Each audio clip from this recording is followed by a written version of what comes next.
What's going on, YouTube family? Thank you for joining me today. Hey, so today I got an exciting topic for you guys. We're going to be discussing how to price your rental cars, okay? I get a lot of DMs about that. People are a little confused, especially when they get started, right? You're all excited. You got that car. You want to list it. You want to make some money off of it, but wait. How do I price it, right? Okay, so I'm going to kind of walk you guys through the steps here, right? Because at the end of the day, you want to make sure your pricing is not only competitive, but you also want to make sure you're pricing it well enough for you to make money, especially if you're doing private car rentals, okay?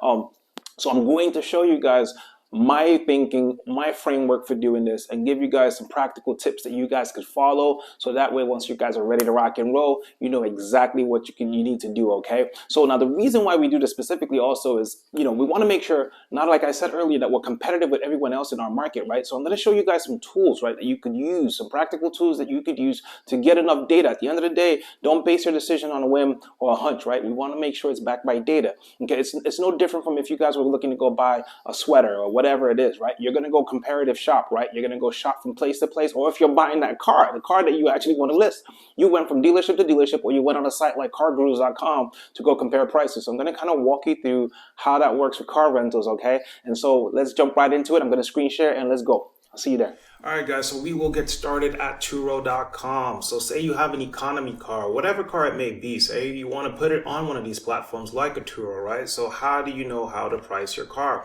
Okay, so I'm going to give you two tips here. First off, we're going to comparative shop like I mentioned earlier, right? So what we're going to do is we're going to go to Turo.com. And once you go to Turo.com, you don't want to log into your host account. You want to log in like you're a guest, right? So it has an option on the home screen to just sign in as a guest where you actually pretend like you're booking a car, right? So just put in some dates.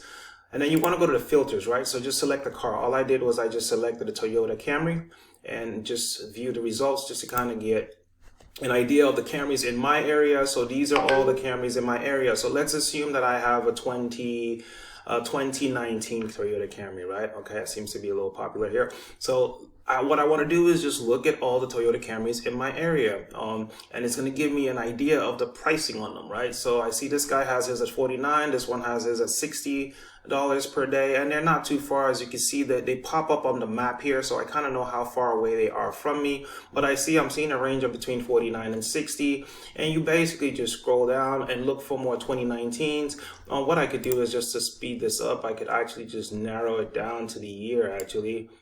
So let's just say I want to get 2019 to 20. Let's just narrow it there. Boom. All right, so not a lot of, okay, there you go. 56, 52, 54, 54, 54. So it just seems like the sweet spot is between, I think the lowest one we saw here was 49, between 49 and I'm seeing as high as $56. So that kind of gives you a range if you want to put this car on a car sharing platform like Turo. So that's your range. So basically all you're doing is looking at how much your competitors are pricing it, and then you can take an average. Or especially if you're a new host, right, and you want to put your car on Turo, ideally the best strategy would be to try to price yourself as low as the lowest, so as pretty much at the lowest one, right? So for 2019, I see that the lowest one here is $49 a day. I would probably go at $49 or $48 a day. And the reason for that is just to get enough trips under your belt, okay? You just want to get some trips because most people don't tend to book cars without any trips. People would like to go to other people that have more trips, that have more experience, right? So just to get some experience under your belt, I would mark mine, say, at $48, right? After when I'm in 3, 4, 5 trips deep, then you can start to slowly increase your pricing, okay? Start to increase to match what everyone else is, right? It seems like the sweet spot here for this car is in the 50s range. I would say somewhere mid 50s. So you could stay anywhere, and look at this guy, 45 trips, right? He says his is at $54 a day. Okay, so that would be the goal, right? You slowly ramp up and increase. Now, this is specifically if you're wanting to use Turo. Okay, now another tool that you could use too is a website called CarSync. It's called carsync.io. That's the website, carsync.io. And what I like about them is when you go in here, it's free. You don't have to pay anything, just register. And once you come into this tool, they have something called a Turo Demand Index. Okay, and when you go there, on the bottom here, you can select your radius. So if I want to look at all the cars within either anywhere from an 8-mile radius to 50-mile radius of where I'm located, it'll give me information on some good data on what cars are renting out and about the average price for them. So if you look over here to the left side of the screen, it has this demand index over here. So where it's telling me even the price per day, the distribution based on the price per day. So it's telling you, so you can see that cars within the $41 and $50 price point seem to be the sweet spot that are getting the most volume of rentals, right? So almost 18% of the cars being rented out in this area are priced within this range. Okay, so and then what cars are they, right? What cars make the top cars? We're seeing that Toyota. So for those people also wanting to know, what cars do I get? This is a good tool that will let you kind of know that. So it tells you that you can see that the Toyota, Chevy, Nissan, Fords, and that's to be expected, right? Those would be your more cheaper, reliable, efficient, fuel efficient cars, right? Those are making the majority of the market cap based on those cars. And then it even drills down further. What exact models? So for those of you guys wanting to know exactly what model to get, there you go. It even tells you the exact car. So, Toyota Corollas, Toyota Camrys. It's telling you specifically which cars are getting and the percentages of the rentals that are coming to that particular model, right? It even goes as far as drilling down into the sweet spot for the year. So if you wanted to know, well, can I go get a 2013 Camry? Well, it might not go as much, right? It seems like the sweet spot here will be anywhere from about 2018 to your 2021s, okay, or 2022 cars. That seems to be the sweet spot range. I would always want to go be somewhere around here. That way I'm not eating too much of depreciation, right? But going back to the pricing, right? This is a very good tool to use also just to kind of buttress the information you got from looking at the comparative shopping on Turo. That way, say we decided to price you at the $47 range. At least that way I know, yes, I'm competitive based on the year, make and model of my car, and I'm going to be getting a big chunk of this 17% of rentals going out in my area. So that's kind of like how you want to structure your pricing. And this also works if you're looking to do hire car or get around any other platform. So you do the same thing. You just log into the website and act like you're looking to rent a vehicle, put in your make, model, year of your car, and also comparative shop. Okay. Now, let's switch gears to my favorite, private rentals. So say you have a car, you have the same car you have the same car or whatever car you have. Say you have a luxury car and you want to know how to price it. I will give an example based on what I do, right? So I do mostly high luxury and exotic cars, right? So what I would do is, I bought a brand new Lamborghini and I want to know how to price my Lamborghini. And this could be whatever car you have, a Corvette, whatever, BMW, any car whatsoever, right?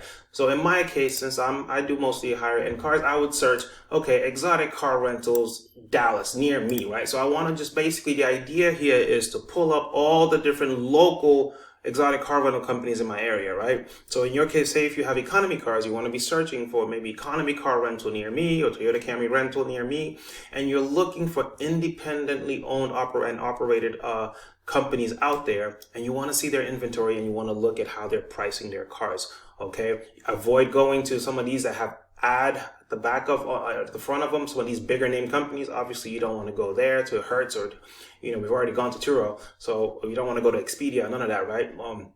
No, you want to look at independents around you because we're doing private rentals here now. Okay, so in my case, I type in exotic car rental Dallas. And so what I did is I just pulled up a few that's my company right there. So I pulled up a few random companies and I want to see how much they are pricing there. So let's take a look. Let's jump right in. Okay, so this first company, so say it was a Lamborghini Huracan, right? So I want to see how much did they charge for their Lamborghini Huracans. I look at this guy, he has, this is a Spider. Let's just look at a regular Huracan. So I'll be looking at either this guy or this guy. I see for 24 hours, the sweet spot, he has one at $1,600. He has another one priced at about $1,300. So I see a range of prices there. And then I go to another website, right? Let's go to another guy and let's see what he's pricing his, right? So that's all we're going to do. We just kind of want to remain competitive, right? So you don't want to overprice or underprice yourself.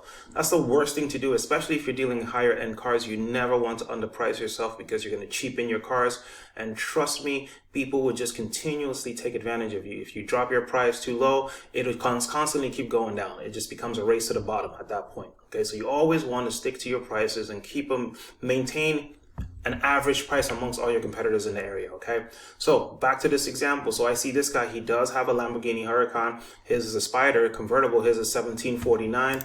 We were looking back on this site. I saw that they had a Spider, and he had his as 1995. So he's slightly on the higher side. Maybe his car is a little bit better than the other one. It seems like it's an Evo, a 640. But fine, you get the point, right? We're just trying to compare apples to apples. So you'd find your exact type of car, and you want to see how much it's other people in the area are pricing theirs, right? Let's take a look at another site here. Let's see how much they have theirs for, if they have one. So they don't have a Lamborghini, but in this case, maybe let's find another example that transcends all of them. So see, look at the Urus. This Lamborghini Urus, he has his 24 hours for $17.99. I saw a Urus on this website, $17.49. So I do know that 1700 seems to be the magic number. So as long as I'm in this range, I'm okay. Okay, so that's kind of how you do it. That's the thought process, guys. So guys, I hope those tools helped. And finally, right, so if you can't find your vehicle on any of these platforms maybe, or you're not sure of the pricing, another tool that you could use, and this is what is mostly used in the car rental industry, right, because most of them aren't even on Turo, right? So actually, before a while ago, the industry standard was 1% of the purchase price. That's what you price your vehicle, okay? So say, for instance, you bought your car for $100,000, 1% of 100,000 is $1,000. That's how much you rent it out for. Okay. However, in this day and age now, that's a little too high. You want to overprice yourself. So now the industry standard is actually 0.5%. So you multiply how much you bought your car for by 0.5%. That's how much you should rent it for. So 0.5%. So if you bought your car for 100,000, multiplied by 0.5%, that's $500. And that's about right. That's the industry standard. So perfect example is a Corvette C8. If you bought a brand new Corvette C8 for 100,000, most of those rent from anywhere from $499 or $500 to $599. I rent mine for $599. So that's a very safe benchmark. That's what majority of these car rental companies use out there, okay? And that's what I use in my business, okay? And so that's a tip I only give to my mentees in the academy, but I'm just giving it to you guys. So, hey, feel free to use these tools. I want to know in the comments, guys. Let's start to create some engagement in these videos. Ask your questions if anything's unclear. If you guys have ideas for videos that you want me to make, please post them in the comments. And also, finally, tell me what you think. How do you guys price your own rental cars? What tools do you guys use? Are there any tools I didn't mention? Please bring them up in the comments so I can address them, and also I can share those with the community, okay? I thank you guys very much once again for watching this video. Make sure to like and subscribe. And also, I need your comments and your engagement, so that helps me want to make more of these videos, okay? So thank you guys very much for hanging in there with me. I appreciate you, and I'll see you on the next one.